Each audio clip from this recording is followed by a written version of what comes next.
Hello everyone, this is Nino in Wonderland and this is my first travel vlog. So join me on my epic 5-day adventure through southern Italy. We kicked things off by flying from Toulouse to Naples and boy, we were ready for some serious pizza actions. We decided to take an early morning 6 a.m. flight because of course, Ryanair fly cheaper. Day 1, we touched down in Naples, the land of pizza, chaos, and 1,000 Vespas. First stop, we decided to have our small breakfast because, as one of my friends says, we need to have 2 breakfasts in a day. The next, we decided to roam the vibrant streets and explore the old town of Naples. And then, the second destination on our list was the monastery of Santa Chiara. Burials of the queens and kings of Naples and Sicily and the beautiful garden. There is an entry ticket there which is 6 euros, and if you are a student or an elderly, it is 4.5 euros per person.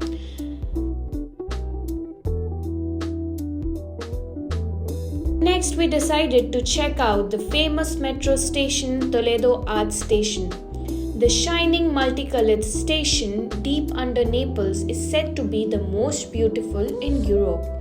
Beneath a gorgeous ceiling mosaic painted in a psychedelic swirl of violet blue, a wide escalator descends about 130 feet underground into one of the deepest metro stations in Naples. This is the Toledo Metro Station, the crowning jewel of the art stations of the Naples Metro. For some reason, we were very tired, so we decided to stop our adventure for the day and just sit beside the sea and relax. So our plan was to keep our bags in the storage facility for the day and explore the town of Naples for day 1, and at night take the train to Vico Equens for our stay. And as the evening continued, we decided to have our dinner in Naples, and oh boy, the pizza, it was amazing, and the tiramisu, that was the best tiramisu of my entire life. After our Naples escapade, we made our way to Vico Equens, our cozy home base for the next few days. Picture perfect views, charming streets, and way few Vespas.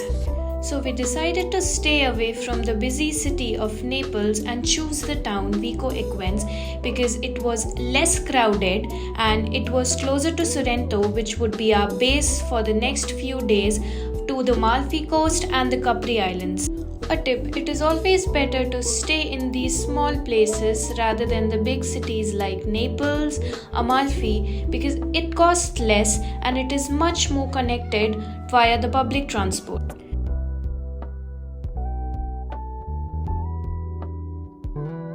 It was time to visit the ruins of Pompeii.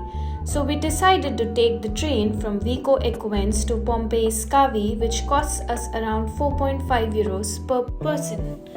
The tickets of Pompeii can be bought either online or bought on site. But if you want to avoid the heavy tickets of Pompeii with the guides, you can download the app Explore Europe by Rick Steves. It's a free audiobook guide which will explain you everything about Pompeii in a very good, great manner.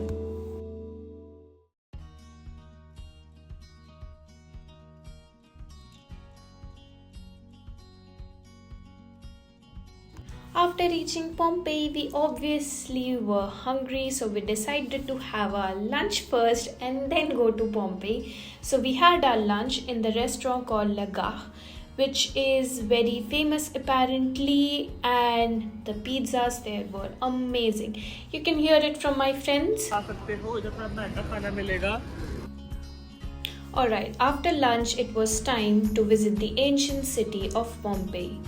It was buried by the eruption of Mount Vesuvius in 79 AD and lay hidden for centuries. Walking through Pompeii is like stepping back in time. We wandered the streets, explored the well-preserved houses, and marveled at the detailed mosaics. It's humbling to see how life suddenly stopped here, leaving behind a snapshot of Roman life. From the grand amphitheater to the intimate villas, Pompeii offers a fascinating glimpse into history. We couldn't help but feel a deep respect for the people who lived here and the stories that these ruins still tell today.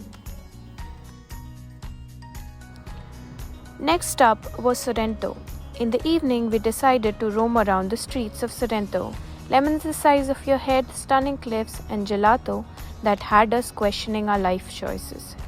We wandered around, taking in the breathtaking views and trying not to fall off the edge. We sat down in a bar just trying to enjoy the sunset. Day 3. It's Capri, baby. It was time for us to hop on our boats to the islands of Capri. We took our boat from Sorrento and the price of each ticket was 47 euros aller retour, which is a round trip. So we hopped on a boat and cruised to this glorious islands. We soaked the sun and checked out the Blue Grotto, which was our first stop. But to reach the Blue Grotto, we had to take another boat from Capri to the islands of Blue Grotto. There, you have to wait for minimum 1.5 hours to get on those small boats where you have to pay again another 18 or 20 euros to go inside the Blue Grotto. We felt that the Blue Grotto was little bit overhyped because I don't know if it's just me or if everyone who feels that Instagram has overhyped a lot of places, and Capri was one of it, especially the Blue Grotto, because you pay almost around 80 to 90 euros to reach there, and you stay there for let's say 2 to 3 minutes inside and you see the blue water, which is of course magical, but paying so much money for the 2-minute trip does not seem worth it for us, but this is just an opinion. But the rest of Capri was all about those jaw-dropping views and living the high life. Even if just for a day, we walked the winding streets, took a million photos and savored every moment of island bliss. We wanted to go to the famous cable car of Capri or the funicular, but it was not possible because there was a huge line of tourists going to that place, and we decided just to skip it because we already waited for like around 2 hours in the sun for the Blue Grotto. And then at around 5:30, after exploring the streets and beaches of Capri, we decided to just head back to our place in Vico Equens and then wait for the next day, which was the Amalfi Coast. So our day started by having a little breakfast in Sorrento, and then we ran to catch the Sita bus services, which usually takes you to the Amalfi Coast and different places in Amalfi Coast. But we were stupid enough to not carry our licenses and to not be able to either rent a car or rent a scooter, which is usually suggested if you are traveling to the Amalfi Coast.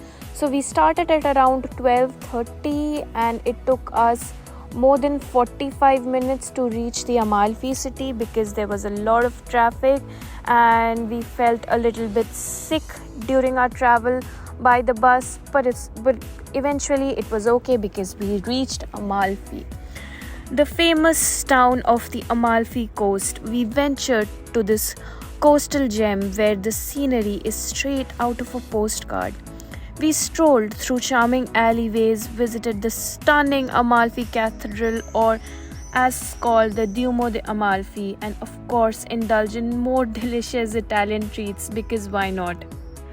And from there in the afternoon we headed to Atarani because you can just walk to Atarani if you walk along the coast, and we sat on the beach of Atarani and then just relax and chill. By the evening, it was time for us to take the boat back to Positano and to enjoy the stunning views in Positano. Reaching Positano was a surprise for me because I had no clue that my friends were planning for a small surprise for my birthday, which was coming in the next week.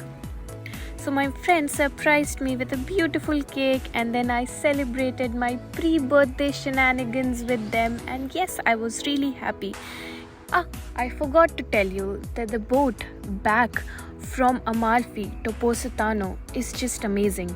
It was the golden hour, the sun was about to go down, and boy, it was so beautiful to watch the sunset in the coast of Amalfi and in Positano. It was just straight out of heaven. Yeah, we sipped some limoncello, had our dinner, and headed back to our town, Vico Equens, and said goodbye to the beautiful Amalfi coast. The next day, it was time for us to say goodbye to our beautiful villa and then head back to Naples for our last and final destination. We went to Naples in the afternoon after checking out and then went straight to the famous Pizza Michel to try their pizzas. We were waiting for this thing since the day we arrived in Naples. And boy, there were so many people standing in line just for a takeout or for dining in there. So for giving you a background, Pizza Michel, this is one of the oldest pizza and has also been featured in the movie Eat, Pray, Love. It has the most delicious pizza. Founded in 1870, the Michel issues numbered tickets to diners to ensure that the restaurant doesn't get too busy. Finally got a chance to sit and eat. Yes, we ended our afternoon there, and then headed back to the town of Naples, explored some different things, and in the evening it was time for us to finally say goodbye to the place. Say goodbye to southern Italy, say goodbye to Mount Vesuvius, and then go to Bari to catch our flight next day. Yes, we were sad, a little bit disappointed because we had to go back again to our boring life, but we had to do it. Yes, we finally ended our trip and came back to Toulouse with so many souvenirs, memories, and happiness in our heart. So yeah, it was for you guys my beautiful trip to Italy, which I'll remember forever, and maybe next time I can go back again. I hope you liked it. I hope you liked my first vlog. Follow for more.